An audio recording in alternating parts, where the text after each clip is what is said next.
Foreign policy question, Governor Hassan, the refugee crisis resulting from the Syrian war. Your campaign website describes the U.S. as a welcoming nation of immigrants, yet many refugee advocates found fault with your decision last November to call for a temporary halt on refugees from Syria. Here's what you said at the time.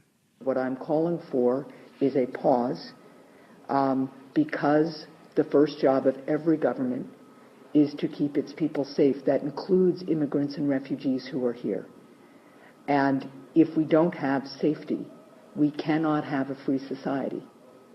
And that ultimately is what allows us to stand for the values that we all hold so dear. Now, since then, as you know, the situation in Syria has become only more dire, and now refugees from Syria are coming into this country.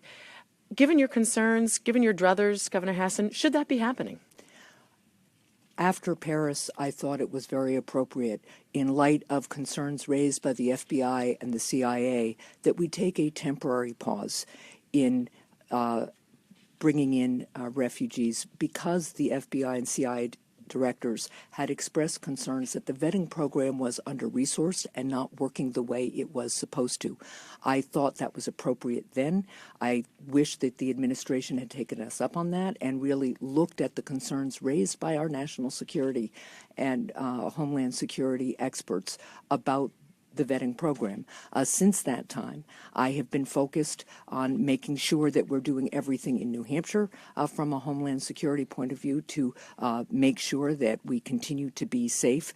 We've done everything from put more troopers on the road to increase active shooter trainings and school safety plans.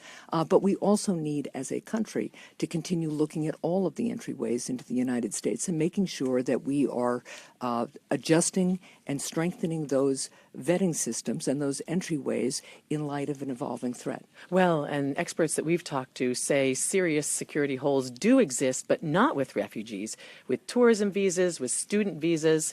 For refugees, they say, the vetting process is long, extensive. It takes at least a year, often 2, sometimes 3.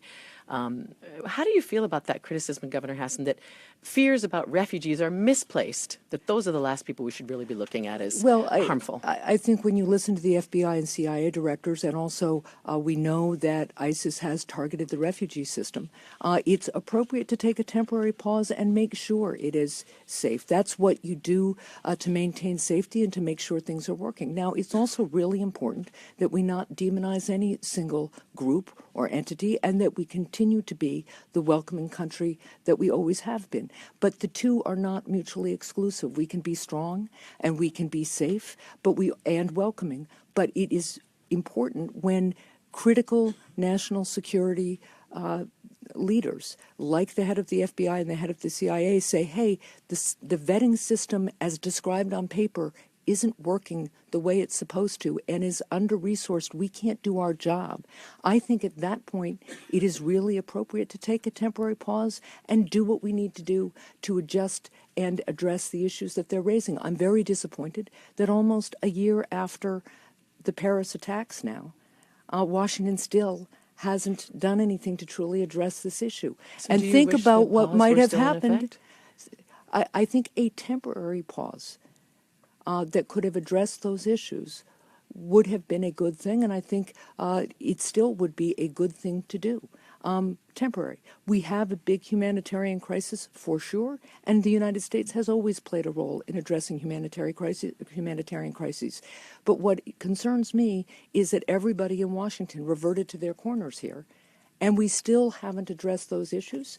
And that's something we could have done if we hadn't gotten into a partisan back and forth about this. What does that mean, reverted to their corners? Well, what that means is that one side said we shouldn't bring in any refugees, and the other side said we should keep the system exactly as it is.